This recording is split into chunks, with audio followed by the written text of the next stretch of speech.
Everyone, welcome back to my channel. আজকে আমরা খেমজোড়া episode 6 আর 7টা explain করব। তো চলুন ভিডিও শুরু করি। আর আগের পার্টগুলো যদি আপনি না দেখে থাকেন তাহলে প্লিজ আমাদের চ্যানেল থেকে গিয়ে আগে দেখে নেবেন। এপিসোড 6 এর শুরুতে আমরা দেখি 2010 সাল চলছে। আমাদেরকে নিয়ে যাওয়া হয় প্রাণের বাড়িতে। প্রাণের মা অনেক অসুস্থ, আর প্রাণের বাবা আর প্রাণ হচ্ছে মার্কেট থেকে বাসায় যখন রিটার্ন আসে, তারা প্রাণের মাকে বিছানার মধ্যে না দেখে অনেক টেনশনে পড়ে যায়। এরপরে তার বাবা গিয়ে প্রাণের মাকে বিছানার মধ্যে শোয়ায়। আমরা দেখি প্রাণের মা আফসোস করে। সে বলে যে তার শরীরটা এতটাই খারাপ হয়ে গিয়েছে যে গান শোনার জন্য ক্যাসেটটাও ঠিক করতে পারছে না। এখানে বাবার সব দোষ তার দাদার উপর দেয়। সেখানে প্রাণ থাকাতে তার বাবা আর কিছুই বলেন না। প্রাণের কথা বলতে গেলে সেও মায়ের জন্য অনেক কষ্ট পাচ্ছে, কিন্তু সামনে প্রকাশ করে না। তবে মা তার বাচ্চার অনুভূতিগুলো বুঝতে পারে। এরপরে আমরা দেখি প্রাণ তার মায়ের কোলে মাথা দিয়ে শুয়ে আছে। তার মা তখন তাকে বলে, তুমি টেনশন করো না, তোমার বাবার সাথে আমি কথা বলেছি। তুমি যদি চাও তান্ত্রিক হতে তাহলে তুমি তোমার দাদার কাছ থেকে শিখতে পারো। তোমার বাবা তোমাকে আর আটকাবে না। এইদিকে প্রাণ অনেক ইমোশনাল হয়ে যায়, তার চোখ থেকে পানি পড়তে থাকে। অন্যদিকে মাও অনেক ইমোশনাল হয়ে যায়। আর সেই সময় মা মজা করে বলেন, তুমি যদি সেমন হও তাহলে কিন্তু তোমার আর কোনো স্ত্রী হবে না। প্রাণও বলে দেয় তার এরকম কোনো দরকারই নেই। এরপরে সিনে আমরা দেখি প্রাণকে আবার নিয়ে যাওয়া হয় পাস্টে, যেখানে প্রাণের বাবা আর প্রাণের দাদা কথা বলছে। তাদের মধ্যে ঝগড়া হচ্ছে প্রাণকে নিয়ে। প্রাণের বাবা তার দাদাকে বলে, কেন তুমি শুধু শুধু প্রাণের জীবনটাকে নষ্ট করতে চাচ্ছ? প্রাণ প্রেমের সাথে বিয়ে করে নিজের সংসার করতে পারবে, কেন তুমি তাকে সেমন বানাতে চাচ্ছ? অন্যদিকে প্রাণের গ্র্যান্ডফাদার বলে, তুমি বাবা হয়ে ছেলের মন কেন বুঝতে পারছো না? তুমি নিজের ঋণ পরিশোধ করার জন্য প্রাণের বিয়ে দিতে চাচ্ছ। অন্যদিকে তার বাবা আবার বলেন, ঋণে ডুবে থাকলেও সেটা শুধুমাত্র তার স্ত্রীর চিকিৎসার জন্য, আর তার স্ত্রীর সুস্থ হওয়ার আর সুস্থ না হওয়ার দুইটার পিছনেই তার দাদার কারণ আছে। এর কারণ হচ্ছে তার দাদা হচ্ছে সেমন, আর তার বাবা মনে করে সেমন হয়ে সে যে কাজগুলো করছে সেগুলোর ফিডব্যাক তার পরিবারের উপর পড়ছে। আর অন্যদিকে আমরা দেখি তাদের দুইজনের মধ্যে কথোপকথন সেটা প্রাণ শুনতে পারে। তবে প্রাণ এত কিছু জানতো না, তাই যতটা শুনেছে সেটা শুনে সে অনেক শকড হয়ে গিয়েছে, আর কিছু না বলেই সেখান থেকে রেগে চলে যায়। কিছুদিন পরে আমরা দেখি তার দাদা প্রাণের চুল কাটছে, আর তখন বলছে তার বাবা তাকে খুব মিস করে। তখন প্রাণ বলে, দাদা প্লিজ মিথ্যা বলা বন্ধ করো, বাবা বিদেশে চলে গেছেন শুধু এই জন্যই যাতে ঋণদাতারা অর্থাৎ যাদের কাছ থেকে ঋণ নিয়েছে তারা যেন তাকে বিরক্ত করতে না পারে, আর মনে হয় না যে সে ফিরবে। দাদা বলেন, তুমি টেনশন করো না, ঋণ পরিশোধ করার দায়িত্ব আমি নিচ্ছি। আর প্রাণেরও স্বাধীনতা আছে, সে নিজের জীবন নিজেই সিদ্ধান্ত নিতে পারবে। প্রাণের মায়ের কষ্টতেও তার দাদা অনেক কষ্ট পায়, আর প্রাণ তার ওপর রাগ করে আছে সেটা দাদা জানে। তবে তবুও প্রাণ সেমন হতে চায়। এরপরেই গল্প আবার প্রেজেন্টে চলে আসে। আমরা দেখি গ্র্যান্ডমার দেওয়া সেই লেটারটা প্রাণ পড়ছে, আর এটা দেখে সে অনেক রাগ হয়ে যায়, আর রাগে বলে খেমকে যে এই জন্মে সে তার প্রেমিকা নয়, আগের জন্মে যা হয়ে গেছে তা হয়ে গেছে। তাহলে খেম কেন গিভ আপ করছে না? আর খেম, তুমি তো আমাকে প্রমিস করেছিলে যে তুমি এরকম প্রবলেম আর ক্রিয়েট করবে না। তুমি এখানে থাকতে চাইলে থাকো, আর না থাকতে চাইলে নাই, তোমাকে আমি কোনোটাতে জোরাজুরি করব না। এরপরে প্রাণ আরো বলে, খেম যা ভাবছে তেমন কিছুই তাদের মাঝখানে আর হতে পারবে না। প্রাণের ব্যবহার দেখে খেম কেঁদে ফেলে, তারপর জিজ্ঞেস করে, এর মানে এখন পর্যন্ত প্রাণ তার খেয়াল রাখছিল, প্রোটেক্ট করছিল, সবকিছুই তার ইচ্ছার বিরুদ্ধে, আর যা করছিল খেমের জোরাজুরিতে। এখানে প্রাণ কোনো উত্তর দেয় না।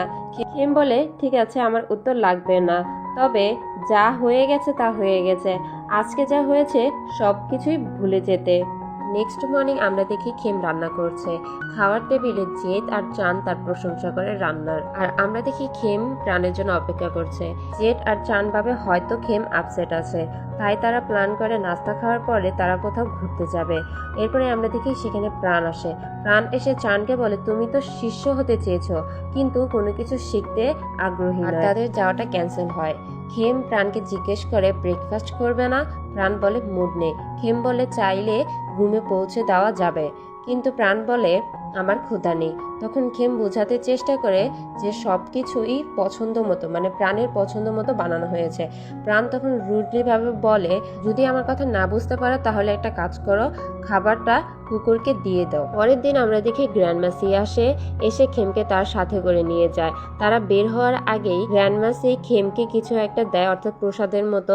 এটা খেলে ভূত পেয়ে তার কাছে আসবে না। খেম ভয়ে খেয়ে নেয়, কিন্তু তার এক্সপ্রেশন দেখেই আমরা বুঝতে পারি যার স্বাদটা একদমই ভালো নয়। তারপরে গ্র্যান্ডমাসি খেমকে নিয়ে শহরে যায় তার এক আত্মীয়র বাড়িতে। তারপর জানান যে তার মেয়ে আর্ন 2 দিন ধরে বিছানায় পড়ে আছে, এমনকি তার নবজাত শিশুকে সে দুধও খাওয়াচ্ছে না। এইদিকে গ্র্যান্ডমাসি বলেন আর্নের শরীরে তো কোনো ভাইটাল ফোর্স নেই, কিন্তু আমরা দেখি আর্নের মা বলে শুধু সন্তানের বাবার নামই বলে যাচ্ছে, যিনি অনেক মাস ধরে দেখতে আসে না। এইদিকে খেম ঘরের মধ্যে এদিক ওদিক তাকাচ্ছিল, দেখছিল। হঠাৎ তার হাত থেকে কিছু একটা পড়ে যায়, আর সেটা কি একেবারে বেডের নিচে চলে যায়। সে বেডের নিচ থেকে সেটা নিতেই যাবে, আমরা দেখি বেডের ওপর থেকে সে রামপুর পা দেখতে পারে। এটা দেখে খেম অনেক ভয় পেয়ে যায়, আর আমরা দেখি তাকে আন্টি আর গ্র্যান্ডমা অবাক হয়ে দেখতেই থাকে।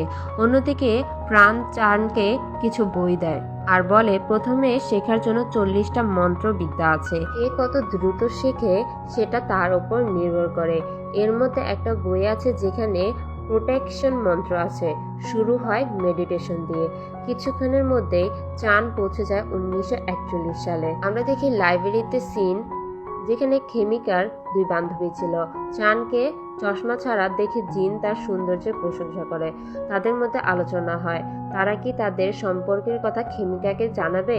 চান বলে যেহেতু খেমিকা পাওয়াতের জন্য একটু আপসেট, তাই পাওয়াত যখন চলে আসবে আর তাদের বিয়ে হয়ে গেলেই তারা তাদেরকে তাদের সম্পর্কের কথা বলে দিবে। এরপরে কথা বলতে বলতে হঠাৎ চায়েদার চোখে ঝাপসা লাগে, তাই সে চশমা খুলে নেয়। এইদিকে আমরাও দেখি চার্নও তার চশমাটা মেডিটেশনের মধ্যে খুলে দেয়।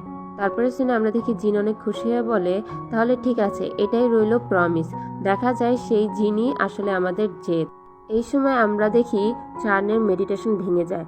সে এক্সাইটেড হয়ে জেদকে ডাকে, আর আমরা দেখি জেদ ধপ করেই নিচে পড়ে যায়।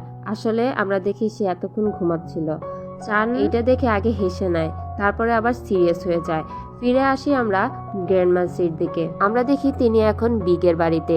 বিগ বলে যে যত তাড়াতাড়ি সম্ভব কাজ শেষ করে চলে যেতে, তার স্ত্রী সুই ফেরার আগে। তখন আমরা দেখি গ্র্যান্ডমাসি তাকে একটা ধমক দিয়ে বলে অন্য মেয়ে আনার আগে অন্তত আর্নের জীবন থেকে পুরোপুরি বের হয়ে যেতা তাহলে ভালো হতো।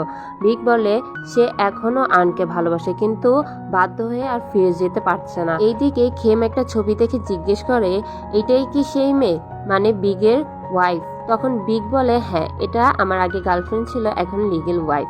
খেম বলে আর্নের সাথে একটা সন্তানও আছে, তবুও কেন এরকম সিদ্ধান্ত নিলেন? এটা শুনে বিগ বলে কিছু ইস্যু ছিল। তারপর আর্নকে তার ভাইটাল ফোর্স ফিরিয়ে দেওয়া হয়। সে স্বাভাবিক আচরণ করে এবং সবাইকে চিনতে পারে। হঠাৎ করে বাইরে থেকে গলির গাড়ি ব্লক করেছে বলে আওয়াজ আসছে। তাড়াহুড়া করে গ্র্যান্ডমাসি আর খেম বেরিয়ে আসে। আর্ন যায় শিশুকে দেখতে, কিন্তু দেখা যায় আর্নের জায়গায় আমরা রামপুকে দেখতে পারি, সে সেখানেই দাঁড়িয়ে আছে। গাড়ির কাছে আসার পরও গ্র্যান্ডমাসি লক্ষ্য করেন অনেক আশ্চর্যভাবে এদিক ওদিক দেখছে। খেম বলে নিশ্চিত রামপু কাছাকাছি আছে। তখন আন্টি দৌড়ে আসে, বলে আর্ন নেই, বাচ্চাও নেই। এটা শুনে খেম আর দেরি না করে জেদকে কল দেয়, বলে মাস্টার যদি তোমার আশেপাশে থাকে তাহলে তাকে জানিয়ে দাও রামপুর সমস্যা করছে। অন্যদিকে দেখা যায় আর্ন শিশুকে নিয়ে বিগের বাড়িতে যায়। বিগ নার্ভাস হয়ে যায়। আর্ন বলে তার শুধু একটাই প্রশ্ন, বিগ কি এখনো তাকে ভালোবাসে? বিগ উত্তর দিতে অনেকটা হিচকিচায়। আর্ন বলে সে জানতে চায়, কারণ একা বাচ্চা মানুষ করা তার পক্ষে সম্ভব না। এরপরে আমরা দেখি বিগের ওয়াইফ সু আসে, আর সে প্রেগনেন্ট। আর এইদিকে আর্ন সবকিছু বুঝতে পারে কেন বিগ এতদিন আর্নকে ইগনোর করছিল। আর্ন তখন রেগে গিয়ে বলে সন্তান জন্ম দেওয়ার সিদ্ধান্ত নিয়েছিল কারণ বিগ বলেছিল সে তাকে ভালোবাসে। অন্যদিকে আর্নের মা আসে, এসে তাকে বলে এই শরীরে যেই থাকো না কেন বের হয়ে যাও। এইদিকে খেমো বলে আর্নের কোনো দোষ নেই, তুমি তার শরীর থেকে বের হয়ে যাও। তখন আমরা দেখি প্রাণ বলে আর্নের ওপর কোনো স্পিরিট নেই, সে যা করছে নিজের ইচ্ছায় করছে। আর্ন বলে হ্যাঁ, কিছুই তার দোষ। এখন যেহেতু বিগ আবার বাবা হবে, তাই এই সন্তান রাখার কোনো মানেই নেই। সে শিশুটাকে গাড়ির সামনে ফেলে দিতে যায়। তখনই হঠাৎ সবকিছুই থেমে যায়। এ সময় খেম কিছু ভিশন দেখে, যেখানে মনে হয় মা তার সন্তানের জন্য কাঁদছে, আর সে মনে করে এটা হয়তো রামপু। এরপরে সবকিছু স্বাভাবিক হয়, গাড়ি থেমে যায়, বিগ গিয়ে শিশুকে নেয়, আর এইদিকে আর্ন অঝরে কান্না করতে থাকে। তারপরে আমরা দেখি প্রাণ অনেক রেগে যায়, রেগে বলে সন্তান আনাটা উচিত হয়নি, যেহেতু তোমরা দুইজনই মা বাবা হতে প্রস্তুত ছিলে না, তবে সন্তান আনাই উচিত ছিল না। যদি আর্ন সন্তান রাখতে না চায় তবে অনাথ আশ্রমে দিয়ে দাও, কিন্তু খেলনা ভেবে ব্যবহার করো না। এরপরে আমরা দেখি খেম এসে প্রাণকে ধন্যবাদ দেয়, কিন্তু প্রাণ বলে এতে তার কোনো হাত নেই। গ্র্যান্ডমাসি বলে খেমকে তার সাথে নিয়ে যেতে, তখন প্রাণ বলে দিন আরো বাকি আছে, এটা বলে সে সেখান থেকে চলে যায়। খেম গ্র্যান্ডমাসিকে জিজ্ঞেস করে ওই মুহূর্তে যখন সব থেমে গিয়েছিল সত্যি কি মাস্টারের হাত নেই? গ্র্যান্ডমাসি বলে হ্যাঁ, মাস্টার ঠিক বলেছে। আর্ন যেভাবে প্রতিক্রিয়া করেছিল সেটা প্রেমের পাগলামির কারণে। খেম গিয়ে গাড়িতে বসে, আর ওইদিকে আমরা দেখি গ্র্যান্ডমাসি পিছনের দিকে তাকিয়ে বলছে তার মানে এটাতে তোমার হাত ছিল। তুমি তোমার মানবতা হারালেও কিন্তু মা হওয়া কেমন সেটা মনে রেখেছো। দেখা যায় এটা আর কেউ নয়, আমাদের রামপু। আর এই কথাগুলোই দাদিমা রামপুকে বলছিল। এরপর আমরা দেখি খেম গিয়ে জেদ আর চানকে তার গল্প শোনায়। ঠিক তখনই খেম বলে আজকে থেকে সে আর মাস্টারকে বিরক্ত করবে না। এটা শুনে জেদ আর চান তার দিকে অবাক হয়ে তাকিয়ে থাকে। এরপরেই জেদ আফসোস করে বলে একটা শিপ তৈরি করছিলাম, কিন্তু সেটাও ডুবে গেল।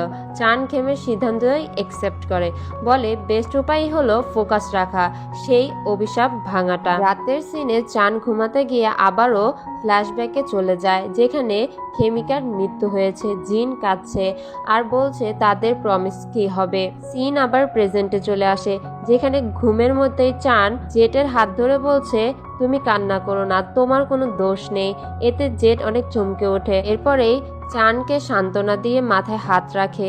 তারপরে আমরা দেখি চান অনেক শান্ত হয় আর জেটেরও অনেক ভালো লাগে। নেক্সট ডে আমরা দেখি খেম আর প্রাণ ফেস টু ফেস হয়। প্রাণ ভাবে কুশন বানানোর জিনিস খেম তার জন্য এনেছে।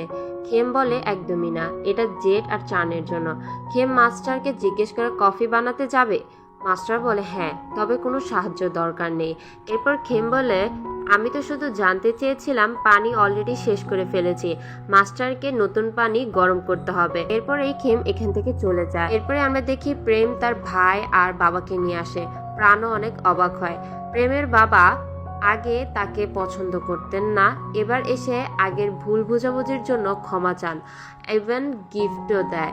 প্রাণ সেটা জেটকে দিয়ে বলে ঠিক জায়গায় রাখো, যেন জেট কথাবার্তা তাদের শুনতে না পারে। আমরা দেখি প্রেম বলে সে যে বাচ্চাদের পড়ায় তারা একটা নাটক করবে, যা স্পিরিট ও বাস্তব ঘটনার ওপর, এজন্য প্রাণের সাহায্য দরকার। প্রাণও রাজি হয়। এই দিকে দেখা যায় জেট সব কথা লুকিয়ে লুকিয়ে শুনছে। প্রাণ রাজি হওয়ার পর সিন যায় খেমের দিকে। প্রেমের ভাই পং আসে। আমরা দেখি সে খেমের ওপর তো পুরাই ফিদা, মিষ্টি মিষ্টি কথাবার্তা বলে। তার মাথার উপর কিছু পড়ে গেলে নাটকীয় ভাবে সেটাকে সারায়। জেট দেখে ফানি রিয়েকশন দেয়। পং বলে সে খেমকে যা পছন্দ তা এনে দিবে। প্রাণ এসে বলে যদি পং একটু পূজার মন দিত তবে তার জীবন ভালো হতো। পং পাত্তা দেয় না, বরং বলে মাস্টারের মুখে অনেক দেখি টেনশন। তারপর প্রেম আর তার পরিবার চলে যায়। এরপর আমরা দেখি জেট এখনো সেখানে বসে আছে আর তাদেরকে দেখছে। প্রেমের পরিবার যখন গাড়িতে বসে যাচ্ছিল তখন প্রেম বলে সে তো অনেক আগে থেকেই মাস্টারকে ভালোবাসতো, এখন তো বাবাও রাজি হয়েছে, তো 1 বছরের মধ্যেই নাতিকুলে আসবে। অন্যদিকে প্রাণের কিড সার্ভেন্টসরাও অনেক কনফিউজড হয়ে যায়, আসলে তাদের উদ্দেশ্য খারাপ নাকি ভালো। জেট বলে মাস্টার পংকে ডায়লগ মারলো কেন, নিশ্চয় খেমের জন্য ফিলিংস আছে। চান বলে হতে পারে পং তার সীমার মধ্যে ছিল না। চান খেমকে জিজ্ঞেস করে পং এর আচরণ কেমন জানি লেগেছে। খেম বলে ফ্লাটিং টাইপের, মাথায় হাত রাখা সহজ নয়। জেট হঠাৎ করেই মনে পড়ে সেও তো কাল রাত্রে চানের মাথায় হাত রেখেছিল। এরপরে চান বলে খেমকে এখন মুভ অন করা উচিত, তাই পংকে একটা সুযোগ দিতে পারে। জেট বলে তবে পূর্বজন্মের ভালোবাসা। এরপরে আমরা দেখি চানও চুপ হয়ে যায়। চান বলে মনে হচ্ছে প্রেম এখনো প্রাণকে চায় আর প্রাণও তাকে রিজেক্ট করছে না। খেম চুপ থাকে। চান বলে তাহলে প্রমাণ হলো কমিটমেন্ট এই জন্মেই হয়, পূর্ব জন্মের নয়। খেম বলে হ্যাঁ, সে মুভ অন করবে। এরপরে আমরা দেখি খেম কোনো কারণে প্রাণের রুমে যায় আর সে বাহির থেকেই ভেতরের কথা শুনতে পারে, যেখানে কিড সার্ভেন্টসরা প্রাণকে বলছে এবার তো প্রেমের বাবা 1 বছরের মধ্যে নাতি পুতির মুখ দেখতে চান, আপনি কি কিছু বলবেন না, প্রেমকে কি থামাবেন না? তখন প্রাণ বলে প্রেম তো আমার জন্য বিপজ্জনক নয়, তাহলে কেন ওকে আমি থামাতে যাব? আর এই কথাটাই বাহির থেকে দেখি খেম শুনতে পারে আর সে এটা শুনে অনেক আপসেট হয়ে যায়। আর এখানেই এপিসোড শেষ হয়ে যায়। এপিসোড 7 এর শুরুতে আমরা প্রাণের অতীতে দেখি, যেখানে সে নিজের মায়ের টেপ নিয়ে ঝামেলায় পড়ে থাকতে দেখা যায়। তখনই তার সাথে দেখা করতে আসে প্রেম, আর যখন দেখে সে টেপের জন্য মন খারাপ করে বসে আছে, তখন সে একটা পেন ড্রাইভ বের করে বলে আজকাল তো সবাই এতে গান শোনে। তখন প্রাণ বলে যাই হোক না কেন, এটা তো আমার মায়ের। এরপরে এই প্রেম ইয়ারফোনের একদিক প্রাণের কানে লাগিয়ে দেয়। অবাক হয়ে প্রাণ জিজ্ঞেস করে এই গান তো আমার ফেভারিট, তুমি কিভাবে জানলে? তখন প্রেম মিথ্যা বলে আমারও ভালো লেগেছিল তাই সেভ করে রেখেছিলাম। এরপরে আমরা দেখি গান শুনতে শুনতে তারা দুইজনই ইমোশনাল হয়ে যায়। প্রেম যখন বলে সে আন্টিকে খুব মিস করে, তখন প্রাণের চোখে টপ টপ করে পানি পড়তে থাকে। প্রেম তখন বলে কাঁদতে ইচ্ছে করলে কেঁদে নাও, এতে মন হালকা হয়। প্রাণ বলে তার দাদু প্রায় বলতেন সেমন হয়ে যদি সে কাঁদে তাহলে মানুষ তার ওপর কিভাবে ভরসা করবে। প্রেম উত্তর দেয় সেমন হবে তুমি অন্যদের জন্য, কিন্তু আমার জন্য তুমি একজন ভালো বন্ধু। সেমনও তো মানুষ, তাদেরও ফিলিংস থাকে, নিজের ফিলিংস প্রকাশ করা কোনো গুনাহ নয়। যখন কাঁদতে ইচ্ছে হবে কেঁদে ফেলো, আর যখন হাসতে ইচ্ছে হবে হেসে নিও। সিন আবার প্রেজেন্টে চলে আসে। প্রাণ তার পুরো টিম নিয়ে পৌঁছে যায় সেই লোকেশনে যেখানে প্রেমের স্টুডেন্টরা প্লে পারফর্ম করতে যাচ্ছে। প্রস্তুতি চলতে থাকলে প্রেম আসে প্রাণকে নিয়ে যাওয়ার জন্য। প্রাণ জেটকে বলে চান আর খেমকে নিয়ে গিয়ে পূজার অনর্চা করে নিতে, কারণ তারা আউটসাইডার এবং এখানে লোকাল স্পিরিটের পারমিশন নেওয়া খুব জরুরি, তাহলে ছোট কোনো ভুল হলে তারা ক্ষমা করবে। আর আমরা দেখি এখানকার পরিবেশ দেখে খেম অনেকটা নার্ভাস হয়ে পড়ে। যার পর জেট জানায় এখানে সেই হত্যাকাণ্ড হয়েছিল যেখানে অনেক নিরীহ মানুষ মারা গিয়েছিল। যদিও তারা লড়েছিল ন্যায়ের জন্য, তবুও সরকার তাদের এগেনস্টে ছিল। জেট বুঝে যায় যে খেম আত্মাদের উপস্থিতি অনুভব করতে পারছে, তাই বলে ভয় পাওয়া দরকার নাই, বাচ্চারা শুধু তাদের গল্প অভিনয় করবে আর স্পিরিটের পারমিশন তো নেওয়াই হয়েছে। কিন্তু এরপর খেম আরো ভয় পেয়ে যায় যখন দেখে তাদের ভিড়ে সে রামপুকেও দেখতে পাচ্ছে। অন্যদিকে পারফর্ম করার সময় যেন কোনো ঝামেলা না হয় এই জন্য প্রাণ বাচ্চাদের নিয়ে নিজস্ব তান্ত্রিক পূজা করে নেয়। তারপর পরামর্শ দেয় বাচ্চারা মনে রাখবে স্প্রে করার পর এই জায়গাটা ভালোভাবে পরিষ্কার করে যেতে হবে। এইদিকে খেম এসে প্রাণকে জিজ্ঞেস করে রামপু কি এত শক্তিশালী যে এখানকার হোস্টদেরকেও কন্ট্রোল করতে পারবে, আর আমি কি এখান থেকে চলে যাব? প্রাণ উত্তর দেয় না। খেমের গলায় তার তাবিজটা পরিয়ে দেয়, বলে কিছু সময়ের জন্য দিলাম, হারালে চলবে না, আর আনকমফোর্টেবল ফিল করা বন্ধ করো, কারণ এখানে রামপু কারো ক্ষতি করতে পারবে না। তাদের কথা বলার মাঝখানে হঠাৎ এক বাচ্চা সিঁড়ি থেকে পড়ে যায়। প্রাণ আর খেম গিয়ে দেখতে যায় তাদের ওপর বাস পড়ে যাচ্ছে। প্রাণ ঠেকালেও নিজে আঘাত পায়। প্রাণ বলে আঘাতটা বেশি একটা না, কিন্তু খেম বলে যদি ইনফেক্টেড হয়ে যায় তাহলে?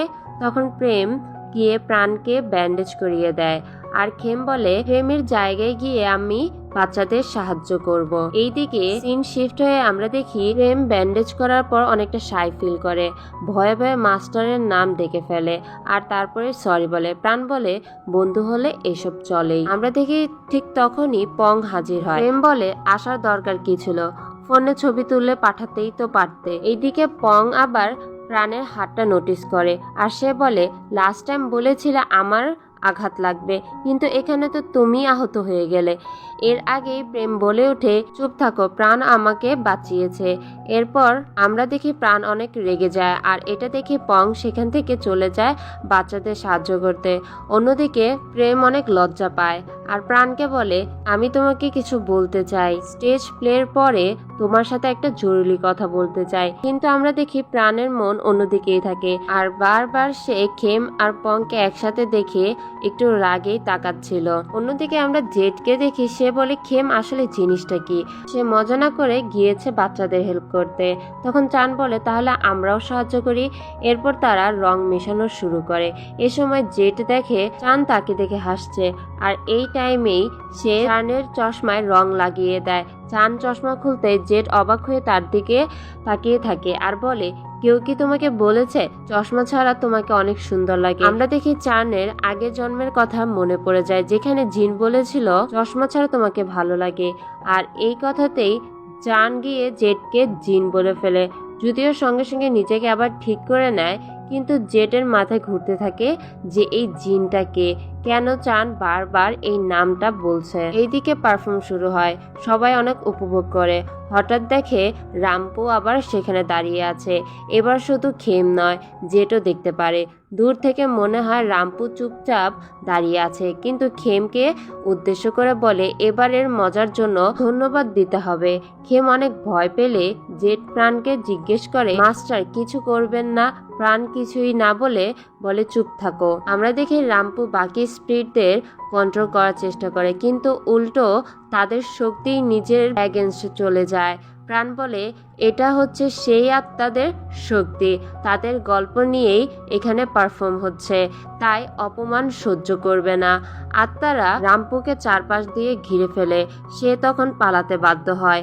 আর সেখানেই আমরা দেখি পারফর্ম শেষ হয় আর সবাই হাততালি দেয়। এদিকে চান এসে খেমকে বলে তুমি হাসছো কেন? তখন খেম বলে দেখতে পাচ্ছি আত্মারাও বাচ্চাদের পারফরমেন্সেও অনেক খুশি। আই উইশ আমি যা দেখতে পাচ্ছি তোমরাও তা দেখতে পারতে। পারফর্ম শেষ হয় আর এরপরে আমরা দেখি প্রাণ গিয়ে প্রেমকে জিজ্ঞেস করে কি গুরুত্বপূর্ণ কথা তুমি জানি বলতে চেয়েছিলে? প্রেম সাহস নিয়ে বলে আমাদের রিলেশনশিপে কি একবার চান্স দেওয়া যায়? তুমি এখন সেমন হয়েছো, তবুও আমি তোমাকে ভালোবাসি। প্রাণ বলে আমি সবসময় তোমাকে ফ্রেন্ড হিসাবেই দেখেছি। প্রেম বলে কিন্তু আমি তো শুধু বন্ধু হয়ে থাকতে চাই না। এই সময় খেম এসে প্রেমকে একটা গিফট প্যাকেট দিতে দেখে। প্রেম বলে তোমার উত্তরের অপেক্ষায় থাকবো, তারপর চলে যায়। এইদিকে তাদের কথা সবকিছুই খেম শুনছিল আর সে সেখান থেকে চলেই যাবে। প্রাণ তাকে থামায়, বলে কি হয়েছে? এইদিকে খেম প্রাণের সামনে আসে, বলে পং আমাকে নিয়ে মেলায় যেতে চায়, সেখানে জেট আর চানও যাবে। পং গাড়ি নিয়ে আসবে। প্রাণ চুপচাপ থাকলে খেম বলে যদি না চাও তাহলে আমি যাব না। তখন প্রাণ বলে আমি তোমার গার্ডিয়ান নই, ইচ্ছা হলে যাও, ইচ্ছা না হলে যেও না। খেম বলে ঠিক আছে, কিন্তু এত প্রশ্ন করছো কেন? প্রাণ বলে যদি কিছু ভুল হয় তাহলে পংকে ধরবো। খেম যখন তাবিজটা খুলতে যায় প্রাণ বলে মেলা থেকে ফিরে তারপর খুলো, আর চেষ্টা করো যেন দেরি না হয়। এরপরে সিন আমরা দেখি পং গাড়ি নিয়ে আসে। ঠিক হয় খেম বসবে সামনে পং এর পাশে আর জেট আর চান বসবে পিছনে একসাথে। চান মজা করে বলে খেমকে এখন পংকে একটা চান্স দিতে চাচ্ছে। জেট বলে না, বরং আমি চাই না পং আর খেমের মধ্যে কিছু হোক। গাড়ি ছাড়তেই খেম লক্ষ্য করে মাস্টার তাদের যেতে দেখছে। এরপর প্রাণ এসে কিড সার্ভেন্টসদের বলে ওদের ওপর নজর রাখো। তখন কিড সার্ভেন্টসরা বলে কাকে ফলো করব? আসলে তারা মাস্টারের কাছ থেকে খেমের নাম জানতে চায়, কিন্তু প্রাণ তাদের দুষ্টুমি বুঝে যায় আর লাঠি নেওয়ার সাথে সাথেই দেখে তারা গায়েব হয়ে গেছে। এরপরে আমাদেরকে মেলার দৃশ্য দেখানো হয়, যেখানে জেট বেলুন ডার্ট খেলতে যায়, পং খেমের জন্য বাটারকর্ন নিয়ে আসে। এরপরে অ্যানাউন্সমেন্ট হয় মার্লিম ডান্স প্রোগ্রাম হবে। এইদিকে আমরা দেখি জেট অনেক এক্সাইটেড হয়, কিন্তু খেম বলে আমি বেশি ভিড়ের মধ্যে যাওয়া পছন্দ করি না। পং বলে যাই হোক আমি জেটের সাথে ডান্স করব না, খুব রিস্কি। তখন জেট চানকে টেনে নিয়ে যায় আর চান প্রথমে অস্বস্তি ফিল করলেও পরে আবার ঠিক হয়ে যায়। তখন জেট বলে আরে লাইফ তো শর্ট, যা ইচ্ছে করে নাও, সেভাবেই এনজয় করো। অবশেষে আমরা দেখি চান ও জেট দুজনে একসাথে ডান্স করতে থাকে আর এই দিকে আমরা দেখি চান এক দৃষ্টিতে জেটের দিকে তাকিয়ে থাকে। এরপরে আমাদেরকে দেখানো হয় প্রাণকে কিড সার্ভেন্টসরা খবর দিচ্ছে যে খেমের হাত ধরেছে পং। এরপরে প্রাণ অনেক রেগে যায় আর বলে শুধু বলো ওইখানে কোনো ডেঞ্জার আছে কিনা, আর কিছু শুনতে চায় না। কিন্তু থংভাবে ইন্টারেস্টেড নয় বললেও জানার আগ্রহ তো আছে। এইদিকে খেম আর পং তারা হরর মুভি দেখে। আমরা দেখি সবশেষে সে ভয়ে অন্য কারো হাত ধরে থাকে, সেটা খেম নয়। এরপর পং খেমের কাছে এসে জিজ্ঞেস করে তুমি কি ভূতদেরকে ভয় পাও না? খেম বলে আমি এর চেয়েও ভয়ঙ্কর জিনিসের ফেস টু ফেস হয়েছে। পং বলে শহরে তো এগুলো আরো অনেক অ্যাডভান্স হয়। তারপর পং সিরিয়াস হয়ে খেমকে বলে আমি তোমাকে কিছু কথা বলতে চাই। খেম তখন পরিষ্কার করে জানিয়ে দেয় আমাদের মধ্যে কিছু হতে পারে না, আমার জীবনে অনেক ইস্যু আছে, আপনি যা বলতে চান সেটার বলা দরকার নেই, আপনার কাছেই রেখে দেন। এরপরে আমরা দেখি পংয়ের সবচেয়ে বড় এনিমি কেলা বা কালা যাই হোক নাম, তারা ইচ্ছে করে এসে পংকে ডিস্টার্ব করে। সেখানে খেম শান্ত গলায় গিয়ে তাদেরকে বুঝাতে গেলে কেলা গিয়ে ধাক্কা দেয় খেমকে। পং খেমকে নিয়ে পালাতে গেলে জেড আর চান তাদেরকে দেখতে পারে। এরপরে জেড চানকে বলে কালা হচ্ছে পংয়ের সবচেয়ে বড় শত্রু। আমরা দেখি কালার কিছু ফ্রেন্ডরা জেড আর চানের দিকে তাকিয়ে থাকে, তাকে মারতেই যাবে বা ধরতেই যাবে। সেই সময় জেড বলে আমি 3 গুণার সাথে সাথে দৌড় দিবা। 1 2 3 বলার আগে আমরা দেখি চান সেখানে আর নেই। এর মানে 3 গুণার আগেই চান সেখান থেকে পালিয়ে যায়, অন্যদিকে সেও পালানো শুরু করে। আমরা দেখি কালা ব্যাগ থেকে কিছু একটা বের করে মন্ত্র পড়তে থাকে, আর এই দিকে 4 জন একসাথে হয়। কিন্তু তখন আকাশে অনেক পোকার ঝাঁক দেখা যায়। জেড বলে এটা ব্ল্যাক ম্যাজিক, যাদের উপর করা হয় শুধুমাত্র তারাই দেখতে পারে। অন্যদিকে প্রাণও টের পায়। এটা দেখেই সে মন্ত্র পড়া স্টার্ট করে। মন্ত্র পড়ে একটা উজ্জ্বল ওয়াপস পাঠায়। পোকাদের আক্রমণে জেড বলে পংয়ের কাছে একটা পারফিউম আছে, যেটা ছিটিয়ে দাও, আমি মন্ত্র পড়ে নিজেকে বাঁচাবো। তারপর 3 জন পালায়, কিন্তু জেডকে আক্রমণ করতে গেলেই আমরা দেখি চান ফিরে এসে তাকে বাঁচায়, আর সেখান থেকে তারা পালিয়ে যায়। অন্যদিকে কালার গুন্ডারা অর্থাৎ বাকি ফ্রেন্ডসরা জেড আর জানকে খুঁজতে থাকে, আর আমরা দেখি তারা গাড়িতে লুকিয়ে থাকে। এইদিকে প্রাণের পাঠানো একটা উজ্জ্বল মৌমাছি আসে আর পোকাদেরকে কালার থেকে ঘুরিয়ে দেয়। এরপরে কালার সেখান থেকে চলে যায় আর 4 জন আবার একসাথে হয়। সেখানে সবাই জিজ্ঞেস করে সবাইকে ঠিক আছো? জেড খেমকে জিজ্ঞেস করে। ঠিক যখন পংকে জিজ্ঞেস করবে পং বলে আই এম ওকে, এটা বলেই সে অজ্ঞান হয়ে যায়। এরপরে তাকে নিয়ে যাওয়া হয় মাস্টারের কাছে। প্রাণ তাকে দেখে আর ওর উপর থেকে ব্ল্যাক ম্যাজিকটা সরিয়ে ফেলে। ঠিক তখনই আমরা নোটিস করি খেম পংয়ের হাত ধরে আছে, আর এটা মাস্টার দেখে অনেক রাগ হয় বা জেলাসি ফিল করে। এরপরেই প্রাণ বলে ওর রেস্ট দরকার, ওকে রেস্ট করতে দাও।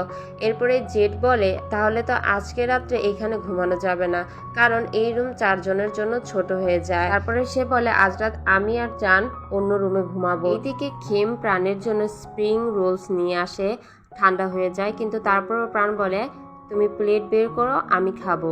এইদিকে আবার সিন শিফট হয়ে চান আর জেটের কাছে নেওয়া হয়। এখানে আমরা দেখি চান বসে বসে বালিশ দিয়ে দেওয়াল তৈরি করার চেষ্টা করছে। এটা দেখে জেট জিজ্ঞেস করে এইভাবে বিহেভ করছো কেন? চান বলে আগেও একসাথে ঘুমিয়েছি, কিন্তু তখন খেমো ছিল।